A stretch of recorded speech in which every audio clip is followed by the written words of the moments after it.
time. And at a church potluck, we met a lady that was just there for the day. She was an Adventist lady. I don't know if she was visiting relatives or what she was doing. But in the conversation, I found out that she had lived at Tacoma Park for a while. And I found out the years and everything. And somehow in the conversation, she told us a story. And she said that she had a Catholic friend, a good Catholic friend. And one day she said to her, I want to introduce you to vegetarian diet. So she took her to the sanitarium hospital, where we had a lovely, dining room, and many visitors would come in. And so she took her there, and they were eating their food, and in walked Elder Froome and another General Conference man with him. And this woman about dropped her fork, the Catholic woman, and she said, "What are they doing here?" And our Adventist lady said, "Well, what do you mean by that? That's Elder Froome, up in the General Conference." And she named the other man. And the woman said, No, they are not, they're Catholic priests. What? And our friend, our Adventist lady says, "What do you mean? They're Adventist ministers." This woman said, "No." She says, I've been at Mass when they were performing Mass. I've been in Catholic churches where these men were performing Mass. I've heard that story from another person who said that the man who was walking with Leroy Froome that day, that the woman identified they were Catholic priests, was the other author of Questions on Doctrine, Roy Allen Anderson. So this lady passed this on to me. I wish now I had gotten her name and her address. Well, I mean, think about this a minute, as you've looked at Kellogg. We've talked about a brilliant mind, a brilliant man who's written and had told us about. So at that point, the next time I saw Dr. Wilkinson, I said, "Dr. Wilkinson, is Elder Froome a Jesuit?" Wow. Dr. Wilkinson wouldn't answer it, but I could see from the look on his face that there were big questions because of the way this man had fought him. And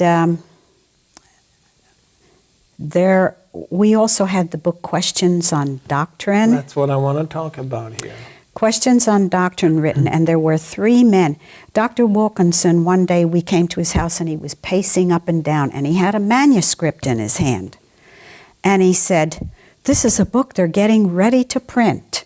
He said, "This book is pointing a dagger at the Adventist heart." That presented us more in favor to the evangelical world. That's right. That we didn't look as peculiar now on the nature of Christ and other pivotal doctrines of the Adventist Church. That's right. So Wilkinson was very upset about that, but there was nothing he could do about it. There were 3 authors of that book, and Wilkinson said, "Look at this." He said, "They're not even listing the authors. They don't even want anyone to know who the men were that were behind the writing of this book." One of them was Froome. And the other 2, June, were Walter E. Reed and Roy Allen Anderson. All 3 of these men were the most prominent up in the General Conference. Really? Yes. I don't see Leroy Froome's name in here. I have a copy of Questions on Doctrines, and it was published in 1957. But inside the book, it says that it was prepared by a representative group of Seventh-day Adventist leaders, Bible teachers, and editors. These were the things that were going on in Tacoma Park while we were there. Theology students, okay? Then men from the General Conference came to him and said, "Ben, you are working too hard.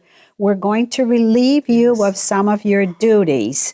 We will send a young man to teach your theology students, and that will take the burden off of you."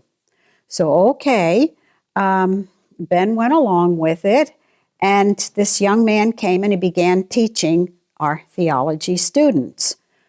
Well, it wasn't too long until some of the students who already had been taught by Wilkinson came to him and said, Dr. Wilkinson, there's something strange here.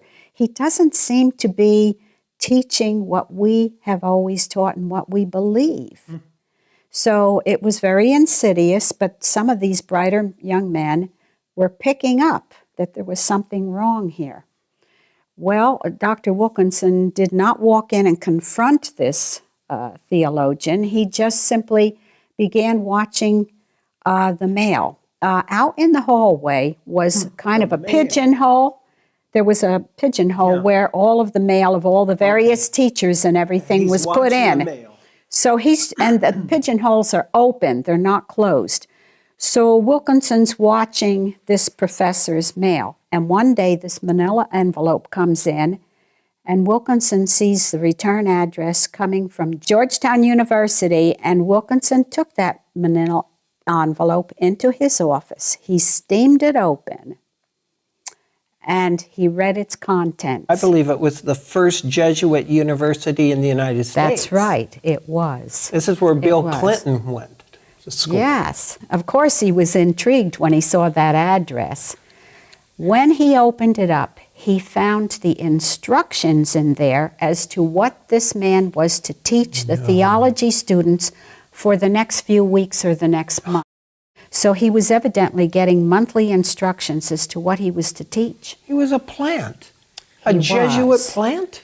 But what has often roused my curiosity, who were the men in the General Conference who saw to this man getting in?